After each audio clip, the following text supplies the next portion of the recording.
मानो यही सारा मुक्ति माने अहमता और ममता का त्याग। और यही संकेत जनक का धनुष क्या है, धनुर्भंग क्या है, का जयमाल क्या है, बोले अहमता ममता का त्याग। और उसके टूटने के बाद परशुराम जी को दुख क्यों होता है, वही अहमता और ममता के कारण। मैं, और उसके बाद जब पूछने लगे धनुष किसने तोड़ा, तो लक्ष्मण जी ने जो उत्तर दिया उसमें आपने ध्यान दिया। उन्होंने तुरंत कहा कि बहु धनु ही तोड़ी लड़िकाई। महाराज हमने तो लड़कपन में न जाने कितनी धनु ही तोड़ डाली, कबहू न असर से कीन गुसाई। बोले महाराज धनुष टूटने पर आपको क्रोध आता होता तो आप अयोध्या में भी आए होते, पर आश्चर्य है इस धनुष के टूटने का दुख धनुष के टूटने का दुख नहीं। तब बोले यही धनु पर ममता के ही हेतु। धन्य है शंकर जी ने ममता का त्याग कर दिया, अब मेरा धनुष नहीं जनक का धनुष हो गया।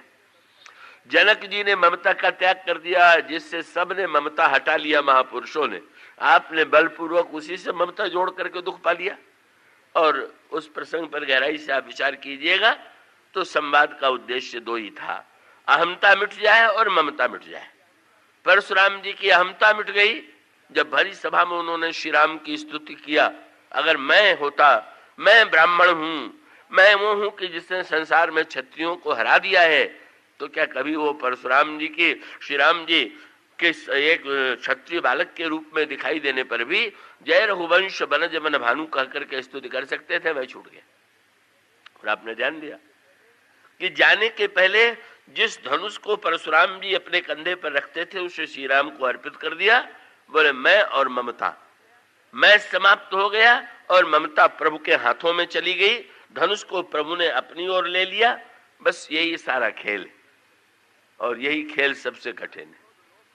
काम क्रोध लोभ कठिन कहे जाते हैं, पर काम क्रोध लोभ को कुछ समय के लिए जीता जा सकता है, पर ये ममता तू न गई मोरे मन से, ये मैं और मेरापन तो नहीं छोड़ता।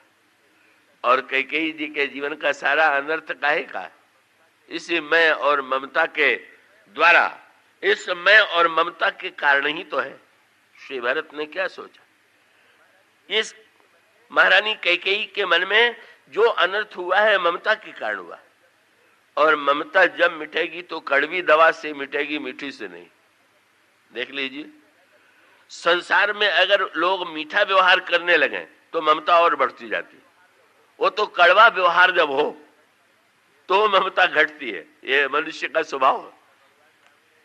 का भगवान राम ने जब वन से लौट करके आए तो उन्होंने माँ कैकेयी से पूछा, माँ मुझे ये पता है कि तुमको तो 14 वर्ष मेरी याद आती रही होगी, पर ये बताओ कि तुम्हें मेरी याद सबसे अधिक किस दिन आई? तो माँ की आंखों में आंसू आ गया। उन्होंने कहा, राम तुम तो मेरी स्मृति में सर्वदा बने रहे, पर जब भरत ननिहाल से लौट करके आया और वो उसको मुझे कठोर शब्दों में फटकारने लगा, तो उस समय तुम्हारी याद मुझे जितनी याद आई उतनी कभी नहीं आई। क्यों? बोले जब भरत ने मुझे पापिनी कहा, अनर्थकारिणी कहा, जीभ जल जाने के लिए कहा, तो मुझे तुम्हारी याद आने लगी। कह रहे जिस पुत्र को मैंने वन दे दिया वो स्तुति करके गया, और जिसके लिए इतना मैंने अनर्थ किया वो मुझे क्या कह रहा है, बस मेरे पुत्र तो राम ही हैं। श्री भरत यही चाहते थे। श्री भरत तो गेंद को भी लौटाते थे प्रभु की ओर। इतना कड़ा आक्षेप किया कि मां तिलमिला गई और श्री राम की याद आई। श्री भरत का अभिप्राय यह था, अगर थोड़ा भी मैं कोमल व्यवहार करूंगा, अगर सम्मान इनको दूंगा तो इनकी ममता और बढ़ेगी, और भी समझाने की चेष्टा करेंगी। नहीं नहीं बेटे, तुम मेरे बेटे हो, तुम्हारे लिए ही तो सब मैंने किया है। जैसे संसार में लोग ऐसा किया करते हैं, यही तो कह करके अपने परिवार, अपने निकटस्थ लोगों को ये बताने की चेष्टा करते हैं कि तुम्हारे लिए मैंने क्या क्या किया है। श्री भरत ने निर्णय किया कि ममता के इस रोग को दूर करने के लिए, ममता तरुणतमी अधियारी राग द्वेष उलूक सुखकारी कड़वी दवा की आवश्यकता है। इतने कठोर वाक्य श्री भरत ने कहे कि कैकेयी जी के मन में भरत मेरे पुत्र हैं ये वृत्ति ही मिट गई, ये ममता ही मिट गई। और रह गई अहमता। भरत जी ने फिर कड़वी दवा पिलाई। कब? जब सारी रानियां सती होने के लिए चली तो कैकेयी जी भी चली। अब कैकेयी जी के सती होने की वृत्ति के पीछे मृत्यु तो हुई कैकेयी जी के कारण महाराज की। अगर वो चाहती तो महाराज दशरथ की मृत्यु ही न होती। तो कोई स्त्री पति के पहले मृत्यु का कारण बने और बाद में सती हो जाए तो इससे बढ़कर तो सती धर्म की कोई विडंबना नहीं हो सकती, इससे बढ़कर के विकृति कोई हो सकती है। पर कैकेयी जी के मन में क्या लगा कि मेरा पुत्र जिसको मैं मानती थी वो भी घृणा करने लगा, संसार के लोग घृणा करने लगे, मेरी ओर देखना नहीं चाहते, इसलिए अब तो अमर होने का एक ही उपाय है। क्या? कि अगर मैं सती हो जाऊंगी तो लोग मेरी पूजा करेंगे कि नहीं नहीं कैकेयी महान सती। श्री भरत ने क्या किया? तीनों माताओं को सती होने से रोका। सती होने से भी ऊपर एक महान धर्म है जिसकी ओर श्री भरत ने संकेत किया। माताएं सती हो रही हैं। श्री भरत जी ने कौशल्या जी के चरणों को पकड़ लिया। मां, सती होने के लिए क्या इसी अग्नि में जलना आवश्यक है क्या? आप तो दिव्य ज्ञानमयी हैं और आपने ज्ञानाग्नि में समस्त कर्मों को जला लिया है। क्या आपको आवश्यकता अब शरीर को इस अग्नि में जलाने की है? कौशल्या जी शांत हो गई। सुमित्रा अम्बा के चरणों को पकड़ लिया। मां, अरे आप सती होने का अर्थ अग्नि में ही जलना, यही अग्नि थोड़ी है। आप तो श्री राम को ईश्वर मानती हैं और उनके विरह की भक्त लोग तो जलते हैं इस अग्नि में नहीं, वो तो प्रेम के विरह, भगवान के विरह की अग्नि में जलते हैं।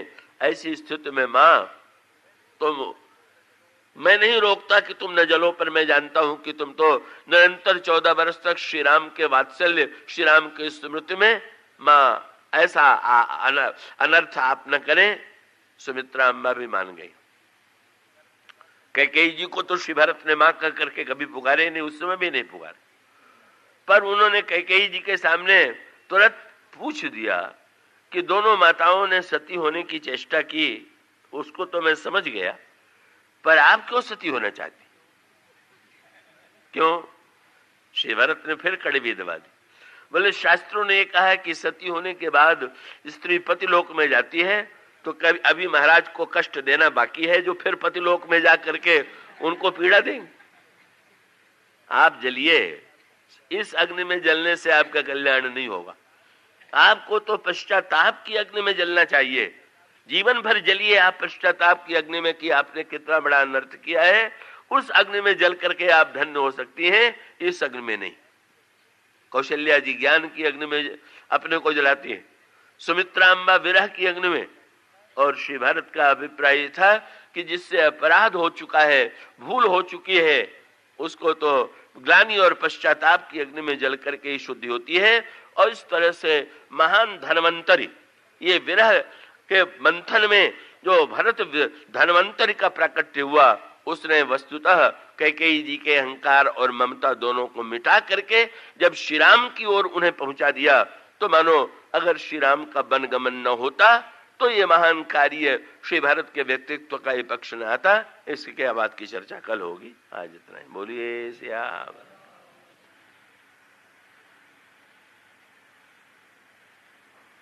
श्री गुरु चरण सरोज रज निज मन मुकुर सुधारि, वरणो रघुवर विमल यश जो दायक फल चारि, सियावर रामचंद्र की जय।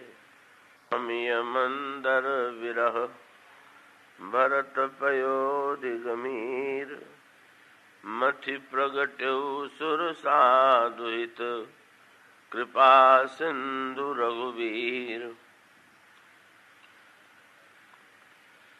कथा रस के रसिक महानुभाव, भक्तिमती देवियों, आइए भगवान श्री राम के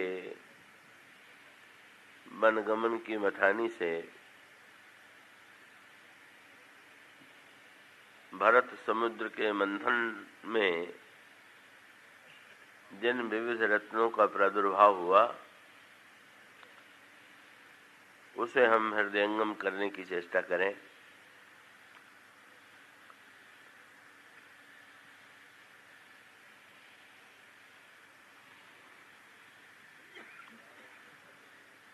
पुराणों में समुद्र मंथन की कथा आती है। जब देवता और दैत्यों के युद्ध में देवता बार बार परास्त होने लगे और दैत्य मर करके भी जीवित हो जाते थे, तब देवताओं ने व्याकुल होकर के भगवान की शरणागति ग्रहण की। भगवान ने देवताओं को यह उपाय बताया कि समुद्र में अमृत छिपा हुआ है, आप लोग पहले उस समुद्र से अमृत को प्रकट कीजिए और बाद में जब आप अमृत पी लेंगे तो दैत्यों को परास्त कर सकेंगे। गोस्वामी जी कहते हैं यही समस्या प्रत्येक साधु और साधक के जीवन में भी विद्यमान है।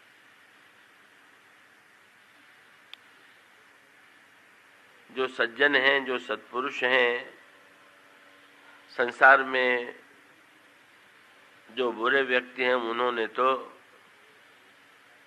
दुर्गुणों से एक प्रकार का समझौता कर लिया है या दुर्गुणों में रहने के भी अभ्यस्त हो गए हैं। लेकिन साधकों के जीवन में दुर्गुणों और सद्गुणों का संघर्ष चलता रहता है और बहुधा साधकों के सामने ये समस्या आती है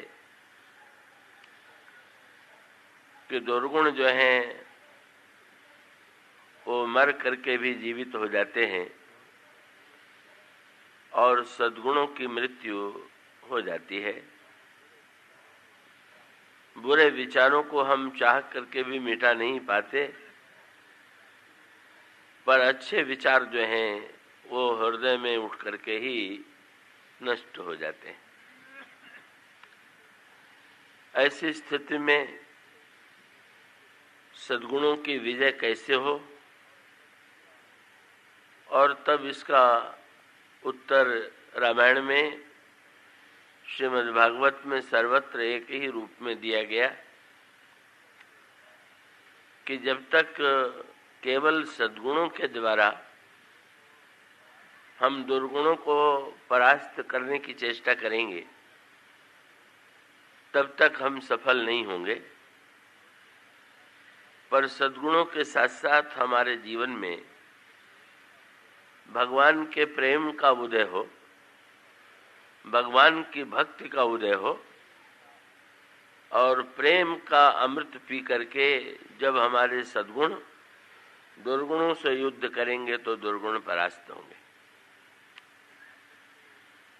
श्रीमद् भागवत में भी बड़ी सांकेतिक कथा इसी संदर्भ में आती है।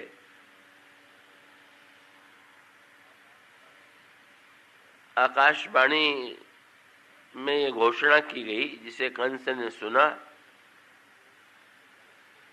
कि देवकी के गर्भ से जो 8वां पुत्र उत्पन्न होगा उसी के हाथों तुम्हारी मृत्यु होगी। और अंत में कर्ण ने ये निश्चय किया कि मैं सारे पुत्रों का वध कर दूंगा और वसुदेव और देवकी के गर्भ से जब पहले पुत्र का जन्म हुआ तो वसुदेव लेकर के कंस के पास आते हैं। पहले तो कंस ने उसे लौटा दिया, पर बाद में उसे ऐसा लगा कि नहीं, इस पुत्र का भी वध कर देना चाहिए। और इस तरह से देवकी के 6 पुत्रों का वध कंस के द्वारा हुआ।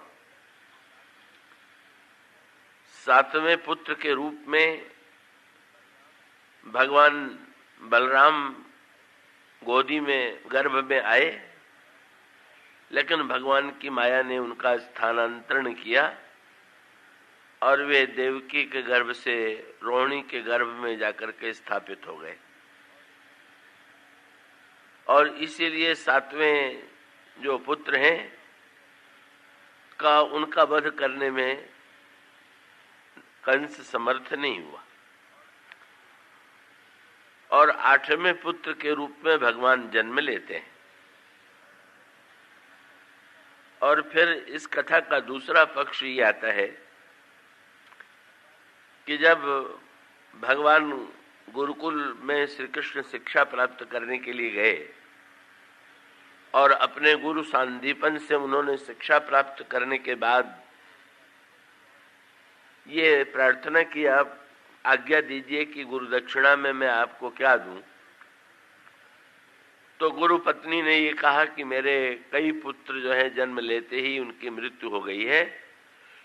आपके विषय में मैंने सुना है कि आप तो सर्वसाक्षात सर्वशक्तिमान भगवान हैं, तो मेरे मरे हुए पुत्रों को यदि आप जिला सकें, लौटा सकें, तो मैं अंतःकरण में धन्यता का अनुभव करूंगी।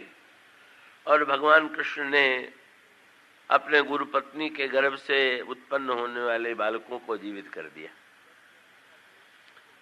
जब यह कथा देवकी को ज्ञात हुई, जब भगवान श्री कृष्ण गुरुकुल से लौट करके आए, तो देवकी ने ये अनुरोध किया कि श्री कृष्ण से कि जब तुमने अपने गुरु पत्नी के पुत्रों को जीवित कर दिया, तो तुम्हें चाहिए कि तुम्हारे जन्म के पहले मेरे गर्भ से जिन 6 पुत्रों का जन्म हुआ था उन्हें तुम लौटाने की चेष्टा करो। और भगवान कृष्ण ने मां की इच्छा पूर्ण करने के लिए उन 6 बालकों को फिर से जीवित किया। ये ऐतिहासिक रूप से ये कथा आती, पर इस कथा का तात्पर्य क्या है? गुरु पत्नी के गर्भ से भी जिन बालकों का जन्म हुआ उनकी मृत्यु हो गई, और वसुदेव जी की पत्नी के रूप में देवकी के गर्भ से भी जिन पुत्रों का जन्म हुआ उनकी मृत्यु हो गई, और अंत में भगवान ने ही कृपा करके उनको जीवित किया। इस कथा का आध्यात्मिक तात्पर्य यह है कि यही समस्या संसार में प्रत्येक साधक के जीवन में है कि उसके अंतःकरण में सद्विचारों का जन्म होता है, सद्गुणों का जन्म होता है, पर उनकी मृत्यु हो जाती है। और सद्गुणों को पुनर्जीवित करने का एकमात्र उपाय यही है कि भगवान से हम प्रार्थना करें, और जब हमारे अंतःकरण में भगवत प्रेम, भगवत भक्ति, भगवत शरणागति का उदय होगा, तो हमारे जीवन के जो मृत सद्गुण हैं वो फिर से जीवित हो जाएंगे। तो श्री रामचरितमानस में कैसे इस रूप में प्रस्तुत किया गया कि भगवान श्री राघवेंद्र के सामने जब साधकों ने ये समस्या रखी कि हम दुर्गुणों को कैसे परास्त करें, तो भगवान ने निर्णय किया कि अमृत की आवश्यकता है, और वो अमृत भगवान के प्रेम का अमृत है। और वो प्रेम श्री भरत समुद्र में विद्यमान है। पर भगवान श्री राम ये जानते हैं कि उस समुद्र का मंथन तो देवता और दैत्यों ने मिलकर के किया, लेकिन भरत समुद्र इतना गंभीर है, इतना गहरा है कि उसका मंथन करने में कोई समर्थ नहीं। और तब भगवान श्री राम ने ये निर्णय किया कि भरत समुद्र का मंथन मैं स्वयं करूंगा। और जब उन्होंने भरत समुद्र के मंथन का संकल्प लिया, तो उन्होंने ये निर्णय किया कि समुद्र को मथने के लिए जैसे मथानी और सर्प की आवश्यकता थी, मथानी और रस्सी की आवश्यकता थी, इसी प्रकार से भरत समुद्र का मंथन करने के लिए भी मथानी और उस मथानी को चारों ओर से सुरक्षा देने वाली रज्जू की आवश्यकता है। और तब उन्होंने कैकेयी महारानी कैकेयी को ही मानो वासुकी नाग के रूप में उन्होंने ही ये वरदान मांगा कि राम 14 वर्ष के लिए बन जाए। और भगवान श्री राम ने जो 14 वर्ष तक वन में निवास किया, कब वही मानो मंदराचल है, वही मथानी। और उसका अभिप्राय यह है कि जैसे अगर मंदराचल के आसपास रस्सी के रूप में वासुकी नाग लिपटा हुआ न होता, या कोई भी मथानी हो, अगर उस मथानी को रस्सी के द्वारा पकड़े न रहा जाए, संभाला न जाए, तो वो मथानी गिर जाएगी और मक्खन मंथन की प्रक्रिया अधूरी रह जाएगी। ठीक इसी प्रकार से कैकेयी जी को एक निमित्त बनाई गई, और कैकेयी जी को निमित्त बनाने का तात्पर्य ये था कि ये वरदान कैकेयी जी मांगे तभी तो मेरा और भरत का वियोग होगा, और कैकेयी अपने आग्रह पर दृढ़ रहें तभी ये संभव है कि मैं वन जाऊं। और तब भगवान श्री राघवेंद्र की जो वन यात्रा है उसका मुख्य उद्देश्य यही था कि भरत के जीवन में मेरे प्रति जो प्रगाढ़ प्रेम है, अंतःकरण में जो प्रगाढ़ प्रेम है, और भरत के जीवन में जो अनगिनत सद्गुण विद्यमान हैं, उन सद्गुणों का प्राकट्य मैं कैसे करूं। और सचमुच श्री भगवान श्री राम ने जब वन यात्रा की तो श्री भरत के वे गुण कि जो संसार की दृष्टि से पूरी तरह से ओझल थे, वो तो पूरी तरह से सामने प्रकट हो गए। कल चर्चा चल रही थी, समुद्र मंथन में महान वैद्य धन्वंतरी का प्राकट्य हुआ था। तो ये जो धन्वंतरी हैं, ये देवताओं के वैद्य हैं। कैसी प्रकार से श्री भरत के जीवन में भी धन्वंतरी का प्राकट्य हुआ, और धन्वंतर के रूप में श्री भरत का वो धन्वंतर वैद्य जो हैं, वो तो शरीर के रोगों को ही दूर करते हैं, पर भरत के रूप में जो महान उनके चरित्र में धन्वंतर का प्राकट्य हुआ, का वही मन के रोगों को दूर करने में सर्वसमर्थ। एक गंभीर प्रसंग आता है, मुझे विश्वास है आप पूरी एकाग्रता से उसे ग्रहण करेंगे।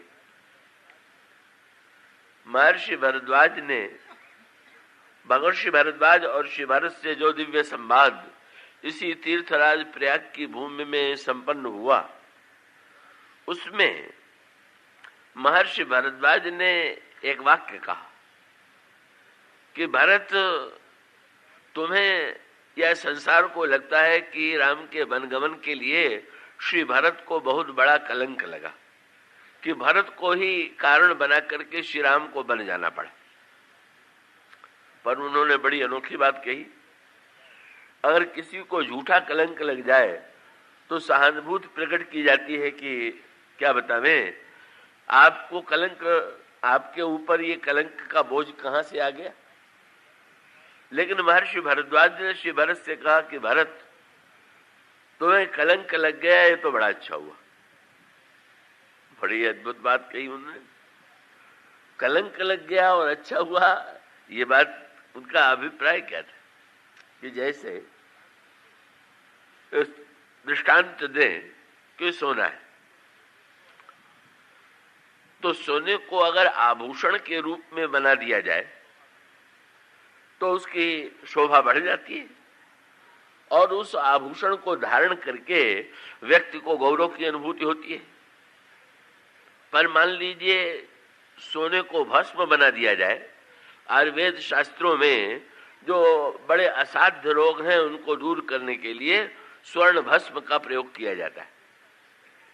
तो अगर सोने को जला करके भस्म बना दिया जाए और भस्म के रूप में वो सोना आपके सामने एक ओर रख दिया जाए, और दूसरी ओर सोना आभूषण के रूप में आपके सामने रख दिया जाए, तो भाई ये तो स्पष्ट ही है कि आभूषण के रूप में सोने में जो सौंदर्य है, कब वो भस्म के रूप में तो सोने में सौंदर्य क्या है, वो तो सोने की सारी ऐसा देख करके लगेगा कि भस्म के रूप में परिणत होकर के सोना अपना सौंदर्य ही खो बैठे। किंतु सोने का आभूषण के रूप में परिणत होना महत्वपूर्ण है कि सोने का भस्म के रूप में परिणत होना महत्वपूर्ण है। और इसका अर्थ ये है कि सोने के आभूषण से भले ही शोभा बढ़ती हो, पर सोने का आभूषण धारण करके किसी व्यक्ति के शरीर के रोग का नाश नहीं होता। और जब सोने को भस्म के रूप में परिणत कर दिया जाता है तो शरीर के रोगों को नष्ट करता है। तो श्री भरद्वाज जी ने कहा कि भरत, अगर तुम्हें यश मिलता तो तुम्हारे दिव्य चरित्र के स्वर्ण का आभूषण था, और वो आभूषण भी है तुम्हारे जीवन में। तुम्हारे स्वजीवन का जो दिव्य यश है उसको भी हम आभूषण के रूप में देख सकते हैं। पर भरत, कलंक लग जाना माने क्या? किसका अभिप्राय है कि सोने को जब भस्म बनावेंगे तो भस्म के रूप में उसको जलाए बिना कैसे भस्म बनेगा? तो श्री भरत ने महर्षि भरद्वाज ने कहा कि भरत, संसार के सामने एक समस्या थी कि मन के रोगों को दूर करने के लिए शास्त्रों में दवा तो बहुत बताई गई। जहां उत्तरकांड में मन के रोगों का वर्णन किया गया है, वहीं पर यह भी बताया गया कि शास्त्रों में दवाओं की भरमार है। नेम, यज्ञ, आचार, जप, योग, यज्ञ, व्रत, दान, ये दवाइयां। पर भेषज पुनि कोटिन नहीं, रोग जाहि हरिजान। इन दवाइयों के द्वारा रोग कुछ कम तो होता है, पर रोग पूरी तरह नष्ट नहीं होता। और कभी कभी जैसे आपने देखा होगा कि कोई दवा लें तो दवा के द्वारा रोग तो कम हुआ, पर दवा की प्रतिक्रिया भी शरीर पर कभी कभी उल्टी पड़ती है। कई दवाओं का ऐसा अनुभव होता है। तो उन्होंने कहा कि भारत का ये उत्तरकांड में बताया गया कि ऐसी दवा चाहिए कि जिससे रोग पूरी तरह से शांत हो और नए रोग का जन्म न हो, प्रतिक्रिया न हो।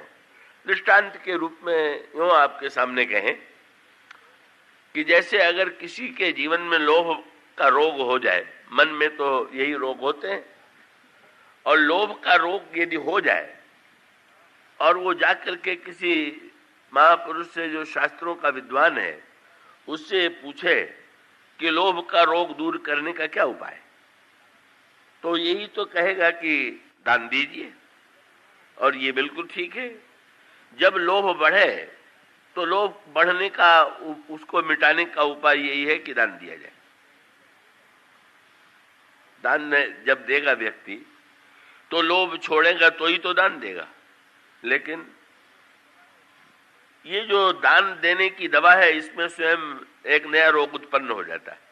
क्या? दान की दवा से रोग लोभ का तो नष्ट हुआ, पर अभिमान का डमरुआ बढ़ गया।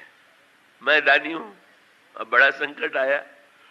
पहले लोभ था तो अब मैं दानी हूं, ये अभिमान उत्पन्न हो गया।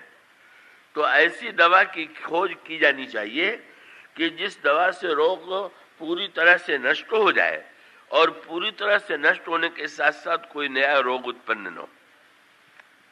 महर्षि भरद्वाज ने भरत से कहा कि भरत, जब ये समस्या आई कि ऐसी दवा तो एकमात्र भगवान की भक्ति और प्रेम का रसायन ही है। उत्तराखंड में आपको भी यही मिलेगा। सदगुरु वैद बचन विश्वासा, संजम यह न विषय के आशा, रघुपति भगति सजीवन मूरी, अनुपान श्रद्धा मति पूरी, यही विधि भले ही सुरोग नसाई, नाही तो जतन कोटि नहीं जाई। तो श्री महर्षि भरद्वाज ने कहा कि भरत, बहुत बढ़िया बात उन्होंने कही। आप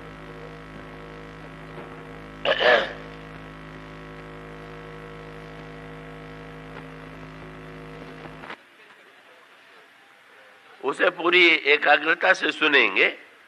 उन्होंने कहा वैद्य बहुत योग्य हो,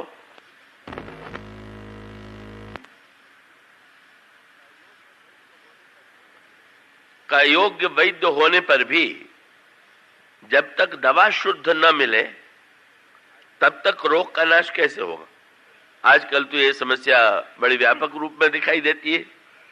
नकली दवाएं इतनी मात्रा में बाजार में बिकती हैं कि व्यक्ति का रोग दूर होना तो दूर रहा, व्यक्ति का रोग बढ़ जाता है। तो महर्षि भरद्वाज ने कहा कि भक्ति और प्रेम का की दवा है का वो नकली बहुत बिकने लगी। बहुत बढ़िया बात। संसार में नकली भक्त और नकली प्रेमियों की भरमार। तो जैसे नकली दवा के द्वारा रोग दूर नहीं होगा, इसी प्रकार से नकली प्रेम और नकली भक्ति के द्वारा तो मन का रोग दूर नहीं होगा। तो आवश्यकता ये पड़ी कि दवा, ये रामायण में एक 3 सूत्र दिया गया है बड़े महत्व का, कि वैद्य योग्य होना चाहिए और दवा शुद्ध होनी चाहिए और वो समय पर मिलनी चाहिए। ये तीनों बातों में से अगर एक भी कमी रह जाएगी तो दवा पूरी तरह से काम नहीं करेगी। अगर वैद्य या डॉक्टर ठीक नहीं है तो रोग का ठीक निदान ही नहीं कर पाएगा कि रोग क्या है। और बहुत अच्छा वैद्य हो या डॉक्टर हो पर दवा ही शुद्ध न हो तो भी रोग दूर नहीं होगा। और दवा कितनी भी शुद्ध क्यों न हो पर उसमें आने में इतना समय लग जाए कि उतने देर में रोग इतना बढ़ जाए या रोगी की मृत्यु हो जाए तो दवा आके भी क्या करेगी। कई समस्या लंका कांड में संकेत के रूप में इस दवा की ओर, ये तीनों के सामंजस्य की ओर संकेत किया गया। लक्ष्मण जी मूर्छित हो गए और मूर्छित हो गए मेघनाद के बाण के द्वारा। मेघनाद मूर्तिमान काम है और लक्ष्मण जी मूर्तिमान वैराग्य। प्रबल वैराग्य दारुण लखन राम सीता सहित राजत पर्ण कुटीर, भगत ज्ञान वैराग्य जन सोहत धर शरीर। तो काम और वैराग्य में युद्ध हुआ। ये दोनों परस्पर एक दूसरे के विरोधी हैं और मेघनाद लक्ष्मण जी के सामने बार बार पराजित हुआ और मेघनाद को ऐसा लगा कि लक्ष्मण जी तो मेरे प्राण ही ले लेंगे। संकट भय हरि मम प्राणा। तब उसने एक शक्ति उठाई और उस शक्ति का प्रहार जो ब्रह्मा ने दिया था उस शक्ति का प्रयोग मेघनाद ने किया और वो लक्ष्मण जी के हृदय में वो शक्ति लगी और वो मूर्छित होकर के गिर पड़े। इसका आध्यात्मिक अभिप्राय ये हुआ कि लक्ष्मण जैसे वैराग्य के सामने काम टिक तो नहीं पाता है, लेकिन ये आवश्यक नहीं है कि काम को क्षणिक विजय न मिल जाए। और उसका अभिप्राय यह है कि भाई अच्छाई और बुराई के युद्ध में का बुराइयां भी तो कभी न कभी विजयी होती हैं। अभी जब रामायण के संदर्भ में नागपाश का प्रसंग आया तो समाचार पत्रों में उसको लेकर के बड़ी चर्चा, और मुझसे भी लोग पूछने लगे, बोले ये कैसे हो सकता है कि भगवान राम और लक्ष्मण जो है वो नागपाश में बंध जाए। तो मैंने कहा भाई का जब उन्होंने मनुष्य के रूप में अवतार लिया है तो प्रभु ये अपने नाटक में, अपनी लीला में ये बताना चाहते हैं कि बुराइयों से युद्ध करते हुए ये आवश्यक नहीं है कि हर समय विजय ही मिले। बुराइयों से विजय युद्ध करते हुए कभी कभी बुराइयां भी हावी हो जाती हैं, ऐसा प्रतीत होता है।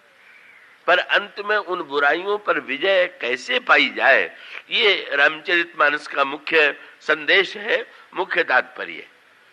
तो चाहे मेघनाद ने नागपाश में भगवान राम लक्ष्मण को बांध लिया या मेघनाद ने शक्ति बाण के द्वारा लक्ष्मण को मूर्छित कर दिया, उसका तात्विक अभिप्राय यह है कि भाई काम इतना शक्तिशाली है। भगवान तो अखंड ज्ञान है, लक्ष्मण तो अखंड वैराग्य है। वस्तुतः इनको हराने की शक्ति मेघनाद में नहीं, पर भगवान मानो अपने चरित्र के द्वारा ये बताना चाहते हैं कि कोई कितना भी बड़ा ज्ञानी क्यों न हो, विरागी क्यों न हो, ये दावा नहीं कर सकता है कि काम कभी उसको बंधन में बांधने में समर्थ नहीं होगा। ये मानो ये लीला में ये सत्य बताने के लिए का भगवान ने इस प्रकार से नागपाश का अभिप्राय ये है, नाग जो है वो काम का प्रतीक है, काम भुजंग। वो स्वामी जी से किसी ने कहा कि आप लोग कहते हैं कि विषय कड़वे होते हैं पर हमें तो विषयों में मिठास का अनुभव होता है। तुलसीदास जी ने कहा तब बहुत बड़ा संकट है। संकट क्या है?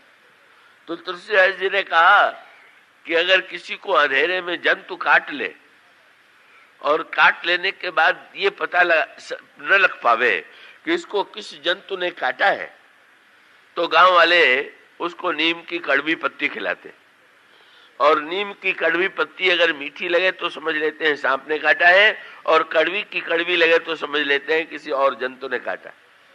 तो तुलसीदास जी ने कहा तुमको भी सांप ने काट लिया, इसीलिए नीम की कड़वी पत्ती जो है मीठी लग रही।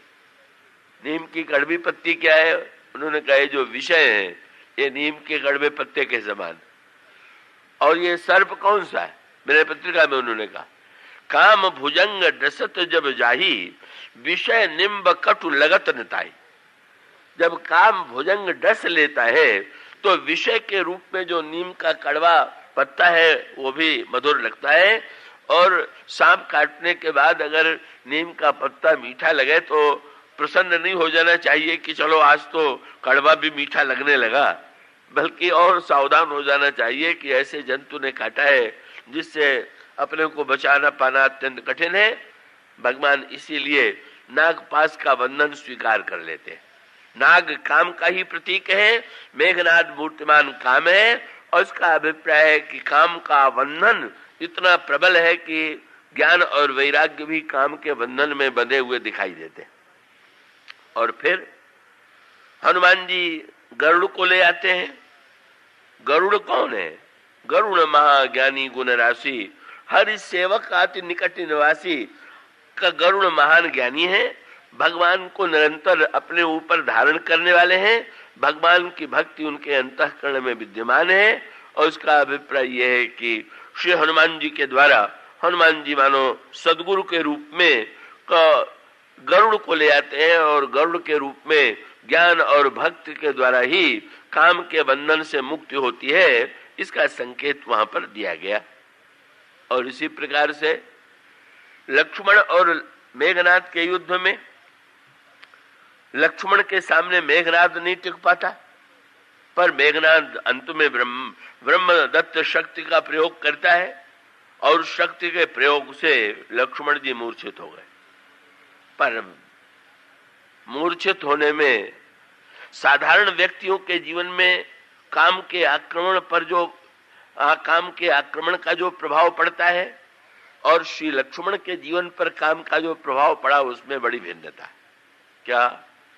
जब मेघनाद ने देखा कि लक्ष्मण जी मूर्छित हो गए हैं तो उसने सोचा कि बहुत बढ़िया, इससे बढ़कर के कोई भेंट नहीं होगी। अगर लक्ष्मण को ले जाकर के मैं पिताजी के चरणों में डाल दूं तो गदगद होकर हृदय से लगा लेंगे कि तुमने तो असाध्य साधन करके दिखा दिया, राम के छोटे भाई को मेरे चरणों में डाल दिया। किंतु मेघनाद लक्ष्मण को उठाने में समर्थ नहीं, और उसका अभिप्राय यह है कि भाई अगर लीला में कोई व्यक्ति अभिनय में अगर चाहे कि मैं उठ जाऊं तो उठ जाए, पर अगर वो प्रयत्न करे तो इसका अभिप्राय यह है कि लक्ष्मण जी के न उठ पाने का अभिप्राय यह है कि उनमें वैराग्य की इतनी गुरुता है कि काम उन्हें हल्का बनाने में समर्थ नहीं है। हल्के जब बनेंगे तभी तो उठेंगे, और इसका अभिप्राय है कि लक्ष्मण के जीवन में वैराग्य की गुरुता का ठीक ठीक अनुभव मेघनाद को नहीं था, और इसीलिए कब वो उठा करके भी उठा पाने में उनको समर्थ नहीं होता। और भी दूसरा वो स्वामी जी ने तात्पर्य बताया है, उस पर विस्तार से इस समय चर्चा अपेक्षित नहीं है, पर उसके बाद फिर वर्णन आता है। हनुमान जी आते हैं और हनुमान जी लक्ष्मण जी को उठाते हैं, और उठाने के पश्चात भगवान राम की गोदी में पहुंचा देते हैं। बहुत बढ़िया बात। बोले धन्य है लक्ष्मण जी और धन्य है हनुमान जी। क्या कि जो मूर्छित होने पर भी अगर पहुंचते भी हैं तो रावण के चरणों में नहीं पहुंचते, भगवान की गोदी में पहुंचते।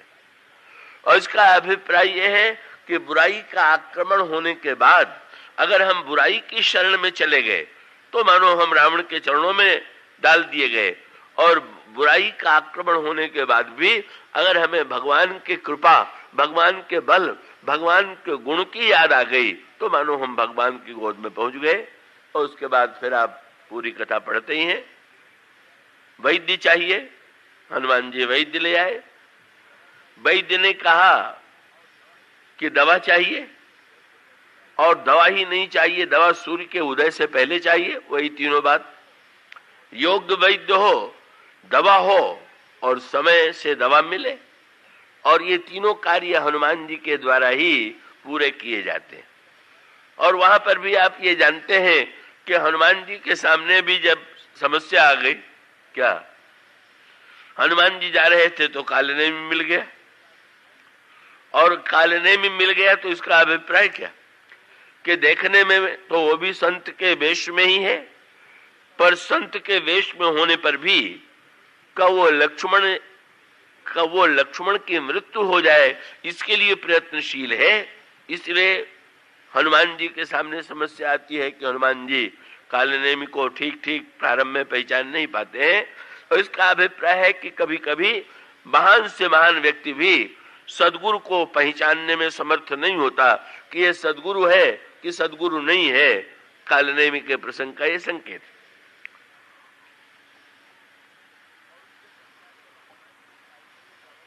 और उसके पश्चात जब हनुमान जी कालनेमी का वध करके पर्वत के पास जाते हैं तो समस्या आ गई, क्या जाना नाम न औषधि चीना। हनुमान जी ये निर्णय नहीं कर पाते हैं कि इसमें वस्तुतः जिस दवा को मैं लेने के लिए आया हुआ हूं वो दवा कौन सी। तो हनुमान जी ने बहुत बढ़िया उपाय किया। बोले अब ये असली है कि नकली है, कौन सी दवा ठीक है, इसके चक्कर में मैं क्यों पढ़ूं। मैं सीधे पहाड़ ही लिए चलता हूं, वैद्यराज जी स्वयं ही निर्णय कर लेंगे। समय पर दवा आई और समय पर दवा आने के बाद लक्ष्मण की मूर्छा दूर हुई, वैराग्य की मूर्छा दूर हुई। और इसी वैराग्य के द्वारा अंत में मेघनाद के रूप में काम का वध हुआ। उस प्रसंग का तात्पर्य श्री भरत का संदर्भ बहुत विलक्षण है। महर्षि भरद्वाज ने कहा कि भरत, हम लोगों को दवा के नाम का तो पता था कि मन के रोगों को अगर दूर करना है तो दूर करने के लिए भगवान की भक्ति का रस चाहिए, भगवान के प्रेम का रस चाहिए। लेकिन उस दवा के लिए जो जो वस्तुएं चाहिए थी वो मिल नहीं पा रही थी। तो श्री राम बन गए तो वो दवा बन गई। और अब वो दवा इतनी बढ़िया बन गई कि अब हम लोगों को बड़ी कृपा किया कि प्रभु बन चले गए। और कलंक लगने का अभिप्राय यह है कि आयुर्वेद में का जब भस्म बनाते हैं तो उसका रंग पलट करके देखने में आकर्षक नहीं रह जाता। और महर्षि भरद्वाज ने कहा कि भरत, ये प्रभु ने जो तुम्हें कलंक की आग में का तुम्हारे व्यक्तित्व को डाल दिया है, उसका उद्देश्य यही था कि भरत जैसे संत का जीवन जो है भस्म के रूप में परिणत होकर के का सच्चा भक्त जैसा चाहिए, सच्चा प्रेमी जैसा चाहिए। का वो सच्चा भक्त और सच्चा प्रेमी भरत के जीवन में वो प्रेम विद्यमान है। और अगर हम चाहते हैं कि हमारे जीवन के मनोरोगों का विनाश हो तो हमारा कर्तव्य है कि हम भरत के प्रेम और भरत के भक्ति को अपने जीवन में धारण करें। इसलिए महर्षि भरद्वाज का वो दोहा पढ़ते हैं जिसमें वो कहते हैं, तुम कह भरत कलंक यह और हम सब का उपदेश। दो बात, एक बात उन्होंने ये कही, एक अनोखी बात हुई। क्या उपदेश देने वाला बोलता है और सुनने वाला मौन रहता है। पर यहाँ महर्षि भरद्वाज के आश्रम में जब भरत जी आए तो भरद्वाज जी बोल रहे और भरत जी चुप बैठे हुए हैं। तो भरद्वाज जी जब बोल रहे हैं और भरत जी चुप बैठे हुए हैं तो एक नया दृश्य आ गया। क्या उन्होंने कहा कि भरत, वस्तुतः भगवान श्री राम पहले आए। पहले भगवान श्री राम चित्रकूट की वन की यात्रा करते और जब वो बात एक दिन कही गई थी कि भगवान श्री राम से पूछा गया कि आप भरत को साथ में लेकर के क्यों नहीं गए, रुक जाते, अगर या तो आप रुक जाते अयोध्या में या भरत को साथ ले जाते। तो प्रभु ने कहा कि जैसे कोई महापुरुष आने वाला हो तो पहले प्रचार करना चाहिए कि अधिक से अधिक लोग लाभ लें। इसी प्रकार से मैं आगे आगे प्रचार करता चल रहा था कि संत तो पीछे आ रहा है, मैं तो केवल प्रचार करने के लिए आया। तो आप देखेंगे भगवान राम जहां जाते थे वहां पर प्रचार भरत का प्रचार करने में ही लग जाते थे। निषाद राज के गांव में बाहर शिशुपा वृक्ष के नीचे भगवान राम सोए, पर सोए हुए भगवान श्री राघवेंद्र ने क्या किया? भारत का प्रचार। निषाद राज और श्री भरत का जब मिलन हुआ तो वहां पर भी दोनों प्रसंग एक दूसरे के पूरक हैं। इसकी ओर भी थोड़ा मैं आपका ध्यान आकृष्ट कर दूं। भगवान श्री राघवेंद्र ने निषाद की दीनता, दरिद्रता, उसकी लघुता को मिटा करके उसको बड़प्पन दे दिया। लेकिन निषाद के बड़प्पन को पूरी तरह से संसार ने कब स्वीकार किया? जब श्री भरत ने उस निषाद के गौरव को स्वयं अपने चरित्र के द्वारा प्रकट किया। वो यात्रा, ये दोनों यात्राएं जो हैं, ये तो बहुत ही विस्तृत प्रसंग है कि भगवान राम की यात्रा और भरत की यात्राएं का एक दूसरे की पूरक यात्रा है। तो देखेंगे आप का भगवान श्री राम निषाद राज को धन्य बना करके आगे चले गए और बाद में श्री भरत जो है निषाद राज के गांव के पास पहुंचते हैं।